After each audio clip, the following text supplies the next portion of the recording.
हम आज के इस वीडियो में रेलवे ग्रुप डी परीक्षा के लिए एक सेट तैयार किए हैं, उसको देखेंगे जिसमें कुल 50 प्रश्न हैं और उन प्रश्नों में से बहुत सारे प्रश्न भारत के कई एक दिवसीय प्रतियोगी परीक्षाओं में पूछे जा चुके हैं। कुछ प्रश्न रेलवे के एग्जाम में भी पूछे गए हैं। चलिए इसको शुरू करते हैं। और अपना पहला क्वेश्चन है, हंटर आयोग किस उद्देश्य से गठित किया गया था? तो इसका सही उत्तर होगा शिक्षा सुधार के लिए। इसका गठन 1882 में हुआ था। आगे दिया हुआ है, लॉर्ड रिपन ने 1882 में हंटर आयोग का गठन किया था ताकि भारतीय प्राथमिक व माध्यमिक शिक्षा में सुधार हो और स्थानीय निकायों को शिक्षा का दायित्व दिया जाए। और हंटर आयोग का गठन लॉर्ड रिपन ने किया था 1882 ईस्वी में। आगे दिया हुआ है, दोहा समझौता 2020 किसके बीच हुआ था? तो इसका सही उत्तर होगा अमेरिका और तालिबान के बीच 2020 में दोहा समझौता हुआ था। यह समझौता अफगानिस्तान से अमेरिकी सेना की वापसी और शांति प्रक्रिया शुरू करने के लिए किया गया था, अमेरिका और तालिबान के बीच। आगे बढ़ते हैं तो दिया हुआ है, कांगड़ा चित्रकला शैली किसके संरक्षण में फली फूली? तो इसका सही उत्तर होगा राजा संसार चंद के शासनकाल में कांगड़ा चित्रकला शैली का विकास हुआ। आगे दिया हुआ है, 18वीं शताब्दी में हिमाचल के राजा संसार चंद के संरक्षण में कांगड़ा पेंटिंग्स को ऊंचता मिली, जिसमें कृष्ण लीला के चित्र प्रमुख हैं। और कांगड़ा चित्रकला में कृष्ण लीला के चित्र सबसे प्रमुखता से देखे जाते हैं, मिलता है। आगे दिया हुआ है, इरबर्ट बिरू विवाद 1883 किस विषय से संबंधित था? तो इसका सही उत्तर होगा यूरोपीय अपराधियों पर भारतीय न्यायाधीशों का अधिकार। आगे बढ़ते हैं तो दिया हुआ है, सीमेंट का मुख्य घटक क्या है? तो इसका सही उत्तर होगा कैल्शियम सिलिकेट्स सीमेंट का मुख्य घटक है। दिया यह है, पोर्टलैंड सीमेंट का मुख्यतः संगठन चूना पत्थर सिलिका एलुमिना और आयरन ऑक्साइड से मिलकर बनता है।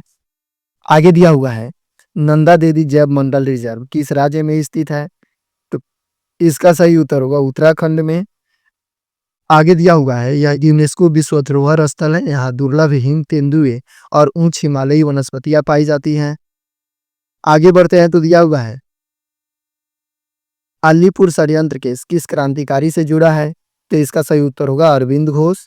आगे दिया हुआ है, 1908 में क्रांतिकारियों पर बम बनाने और सरकारी अधिकारियों की हत्या की साजिश का आरोप लगा था। आगे दिया हुआ है, एशियाई खेलों का पहला आयोजन कहाँ हुआ था?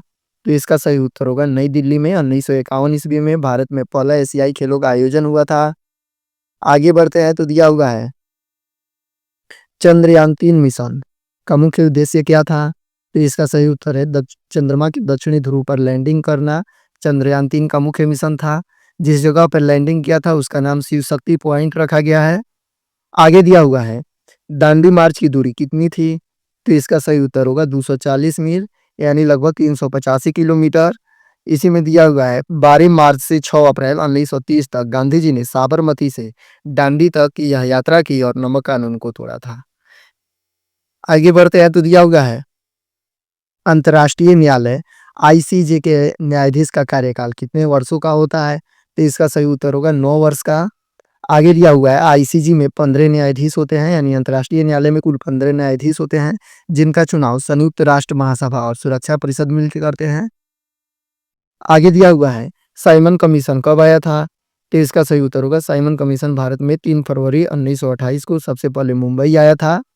आगे दिया हुआ है, भारतीय संविधान सुधार का अध्ययन करने के लिए ब्रिटेन ने यह आयोग भेजा था, लेकिन इसमें कोई भी भारतीय सदस्य नहीं था, जिससे देश भर में इसका विरोध हुआ। इसमें कुल 7 सदस्य थे, जो सातों के साथ पूरे अंग्रेज सदस्य थे। अगला क्वेश्चन दिया हुआ है, ईस्ट इंडिया कंपनी को भारत में व्यापार करने की अनुमति किस शासक ने दी थी? तो इसका सही उत्तर होगा जहांगीर ने। आगे दिया हुआ है, 1615 में सर थॉमस रो ने जहांगीर के दरबार से व्यापारिक विशेषाधिकार प्राप्त किया था, यानी 1615 में ईस्ट इंडिया कंपनी को जहांगीर ने भारत में व्यापार करने की मूल रूप से अनुमति दे दी थी। आगे दिया हुआ है, वियना सम्मेलन 1985 किससे संबंधित है? तो इसका सही उत्तर होगा ओजोन परत की रक्षा से वियना सम्मेलन को संबोधित किया गया था। इस सम्मेलन का उद्देश्य क्लोरोफ्लोरोकार्बन यानी सीएफसी जैसी गैसों के उत्सर्जन को नियंत्रित करना था। यह सम्मेलन 1985 में हुआ था वियना में। आगे दिया हुआ है, गद्दर पार्टी का मुख्यालय कहाँ था? तो इसका सही उत्तर होगा सैन फ्रांसिस्को अमेरिका में।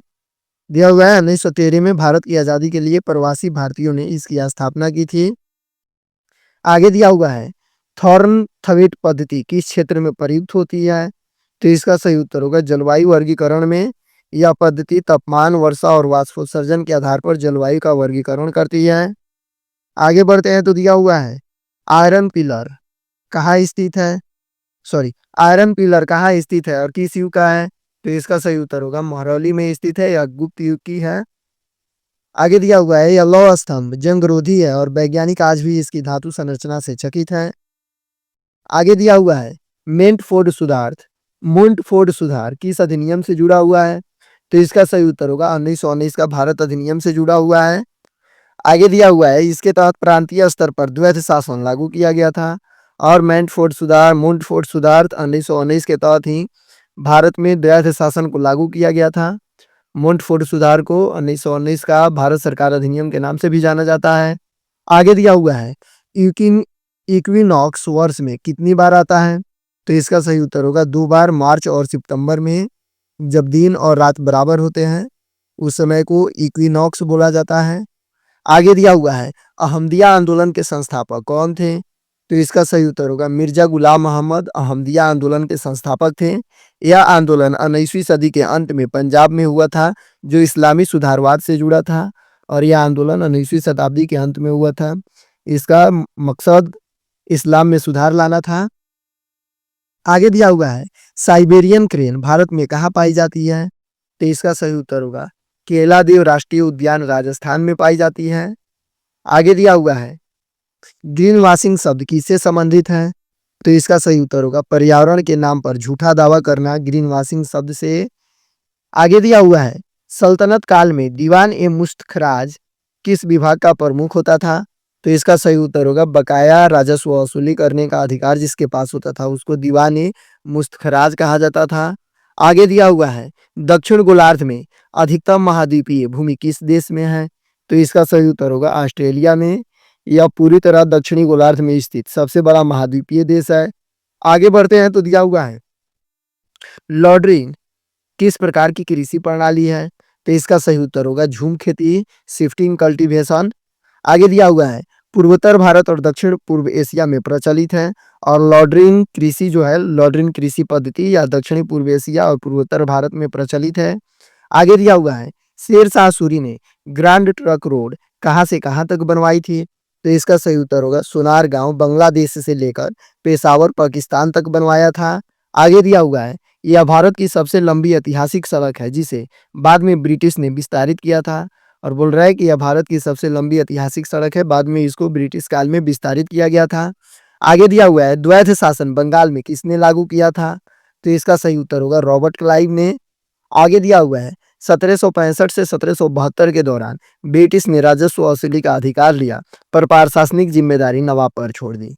बोल रहा है कि 1765 से 1772 के बीच ब्रिटिशों ने बंगाल में राजस्व वसूली का जिम्मेदारी खुद ले लिया और प्रशासनिक जिम्मेदारी वहां के नवाब पर छोड़ दिया। आगे दिया हुआ है क्वांटम कंप्यूटिंग का सिद्धांत किस पर आधारित है। तो इसका सही उत्तर होगा क्वांटम बिट्स पर। इसमें 0 और 1 के साथ सुपरपोजिशन एवं एंटेंगलमेंट का उपयोग होता है। आगे बढ़ते हैं तो दिया हुआ है जूनागढ़ जनमत संग्रह कब हुआ था। तो इसका सही उत्तर होगा 1948 ईस्वी में।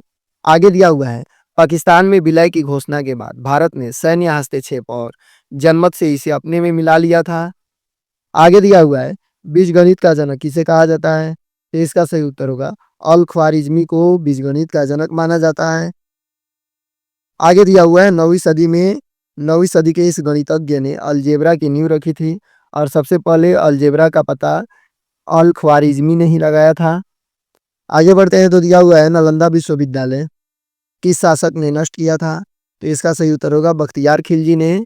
आगे दिया हुआ है 12वीं सदी में इस मुस्लिम आक्रमणकारी ने इसे जलवा दिया था और इसका निर्माण कुमारगुप्त प्रथम ने करवाया था। आगे दिया हुआ है टेराकोटा कला किस सभ्यता की विशेषता है। तो इसका सही उत्तर होगा गंगा यमुना सभ्यता की।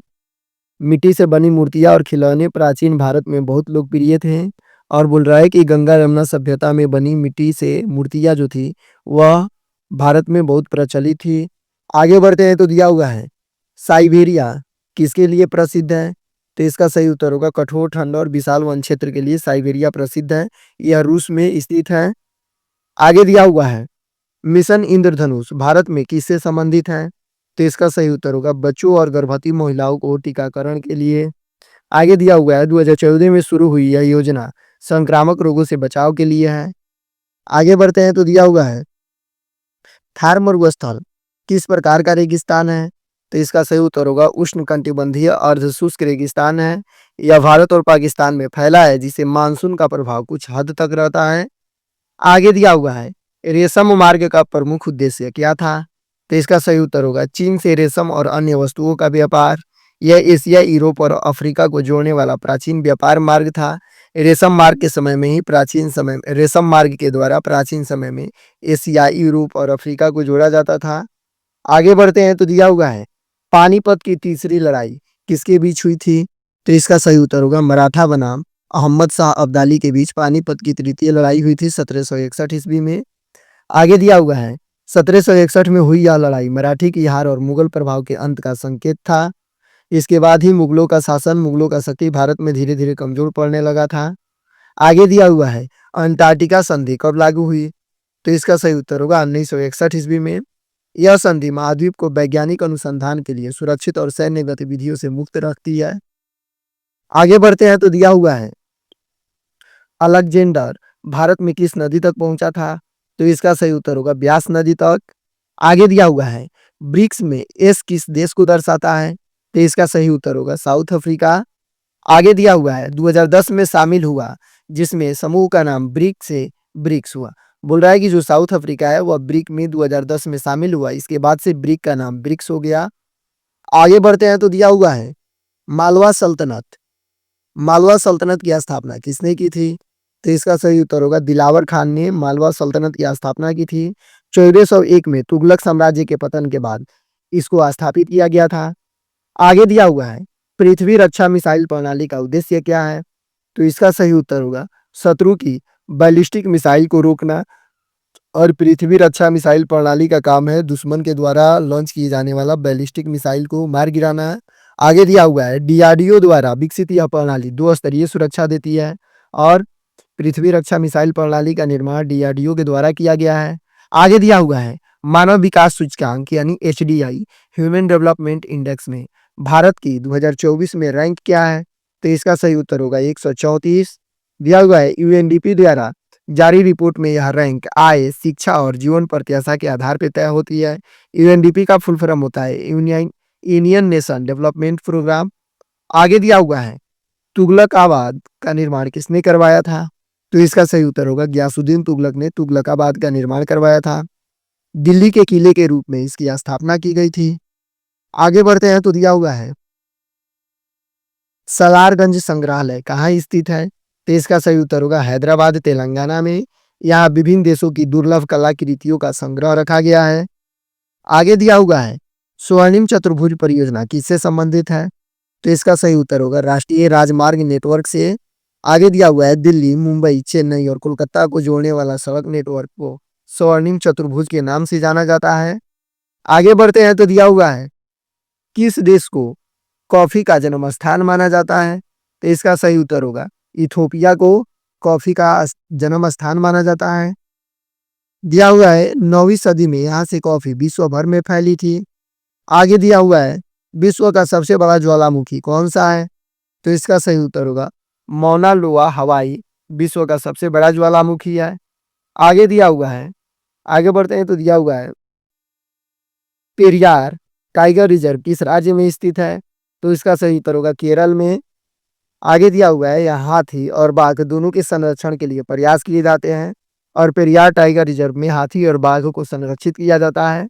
आगे दिया हुआ है अशोक का शिलालेख किस लिपि में लिखा गया है? तो इसका सही उत्तर होगा ब्राह्मी लिपि में। आगे दिया हुआ है मेगास्थनीज ने भी इसका वर्णन किया और इसे जेम्स प्रिंसेप ने पढ़ा। बोल रहा है कि अशोक के शिलालेख पे वर्णित लिपि को पढ़ने वाला सबसे प्रथम व्यक्ति जेम्स प्रिंसेप था। बाकी बाय।